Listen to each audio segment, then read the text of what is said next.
So yesterday I came across this video on CNN's website called "Abortion Wasn't Always Taboo in America," which begged some questions. The video tries to paint a picture that makes it seem like abortion has always been practiced in America, which I suppose, not so surprisingly, is true. Apparently it is completely legal before the 1880s. I'd never even thought of that.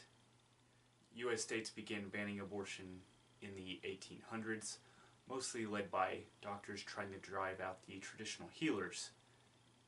In other words, people with scientific medical backgrounds, keeping the snake oil peddlers pushing often dangerous and irresponsible treatments. However, I do not believe in legislating morality, and for some libertarians this is an excuse to avoid the most polarizing issue in modern politics. The real question for libertarians here is this: is abortion a violation of the non-aggression principle? For this I'd like to point out two things. First, obviously the 18th and 21st Amendment are proof of not only the ineffectual nature of prohibition, which didn't work, but also that it would be very difficult to make it illegal, especially on a national level. Secondly, abortion has actually been around since ancient times.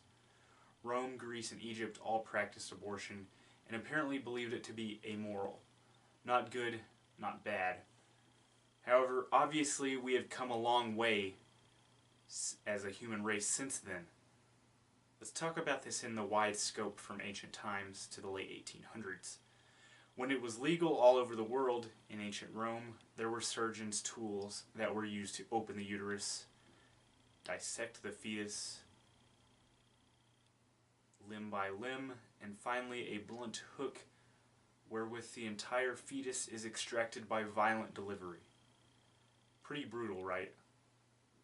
Well, what would we expect from Rome? A brutal culture that is not necessarily a good foil for the modern society to follow. Of course, Augustus Caesar, with access to the census, knew that the Roman population was declining. He tried to fight lax morals and encourage marriage by enacting a reward for the behavior. He blamed the low birth rate on abortion, homosexuality, and men living the single life.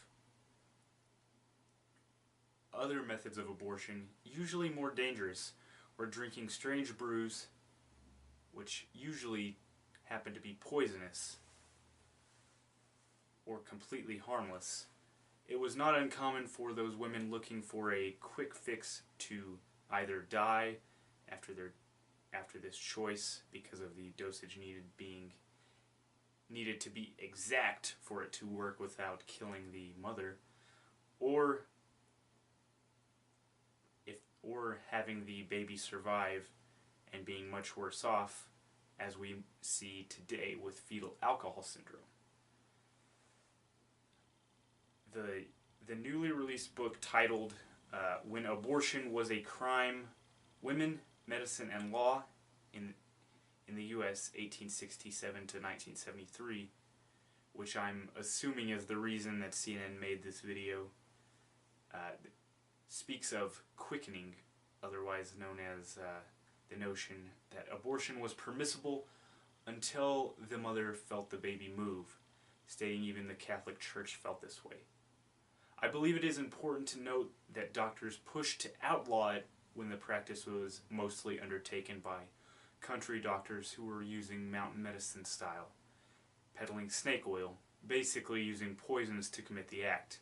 But doctors also were the ones who pushed to legalize it in the 1960s, after being appalled by these women coming in with perforated uteruses, pointing in both cases to doctors' worry about the health of these women. It would almost seem as though the argument on abortion now is thinking in purely one sense at a time. As with many issues, today complex issues are turned one-dimensional. Those that are pro-life think only of the morality, which is fairly innocent to do so, I suppose. However, those who are pro-choice usually stick to bodily autonomy on one hand and the fact that prohibition doesn't work. Somewhat off-putting, but overall correct. This is the exact reason that Roe v. Wade passed with a 7-6 victory. 5 of those for the passage were Republicans, despite what you would think. Here are the options to fix this issue, though. Either we leave it legal on the federal level and try to create a more responsible culture on the basis of having a merit-based society with less regulation, requiring people to be fiscally and health conscious, or should we leave this issue up to each individual state? The major parties' idea on this issue see no answer to the problem. As with most issues, the political machine can't get re-elected if they fix the issue. You can see this when they only try to pass gun control when there's no chance for it to pass. Luckily, for the time being, this corruption is small scale, but it is a threat, as you can tell. It is a pretty new thing, perhaps starting in the 1980s, at earliest the 1960s. But abortion is still a complex issue, and we may see a decrease in Americans due to the unadulterated abortion. I do not believe it should be illegal nationwide. However, I do hold it to be morally reprehensible and a violation of the non-aggression principle. However, I know that the laws of supply and demand guarantee that abortion will almost always be around. So if we want to lessen it, we will need to go about doing it through culture rather than law. And now, here beside me, I have some figures. This top chart is a line graph showing the amount of abortions per 1,000 pregnancies in the U.S. from 1973, when we had Roe v. Wade, to 2014. There was the high end got up to about 30 abortions per 1,000 here, and slowly declined. And currently, in 2014, actually not currently, but we had 14.6 per 1,000, which beat out the record of 16.3 at the lowest in 1973. Below that, we have on the left abortion by age. Here we have 30% of abortions being women 25 to 29 years of age, 29% being 20 to 24 years of age, which both of these are ages where you'd think that they would have a little bit more self-responsibility, because that's usually the argument that the pro-choice uses, that it's because they can't afford to have a child. So this makes it seem like most abortions are due to not wanting the child. 19% of abortions were 15 and lower. That's the one that is acceptable to their usual points. And then 10%, 35 to 39 years of age, getting close to the inability to having children there. 9% of abortions were done by women 15 to 19 years of age, and 3% of these abortions were with women over 40. So it would seem, according to these numbers, that it's not so much about not being able to take care of the child, that it would be systematically more because of the desire to not have to worry about the child. Here we have to the right of that one, in the middle, percent of U.S. women who have had abortions. This is a poll of women 15 to 65. And it goes every 7 years. So 1973, 2.8% of women aged 15 to 65 have had an abortion. In 1980, it rises to 11%. 1987, 19%. 1994, 24%. And then you see it slowing down with 2001. We have 27% of these women.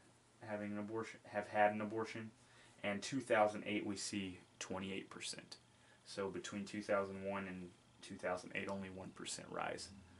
And over to the right, we have from 1967 to 2008, 50 million abortions occurred in the U.S., roughly 15% of the population of the U.S. That's pretty alarming numbers there. That makes it sound like if we don't do something culturally to at least slow down the rate, that we may not have America in 50 to 100 years. Roughly 1/3 of women will have an abortion in their reproductive lifetime. More scary statistics there. This issue is less about the specifics maybe, and more about keeping the human race alive, perhaps, for some. This last one in the bottom left corner is actually comes from statistics from the UK, but I felt that it was probably close enough to at least bring up. So in the UK, teen abortions are dropping while abortion rates for older women are rising, it would seem. This adds to the numbers above that make it seem like it's more of a irresponsible decision rather than the inability to take care of the child. But overall, it's a pretty morally reprehensible thing that we shouldn't outlaw altogether, because it's still going to occur. Obviously, we all know about street guns and street drugs. That kind of thing doesn't go away. So we need to work together to make a culture that does not support this kind of thing. Thank you.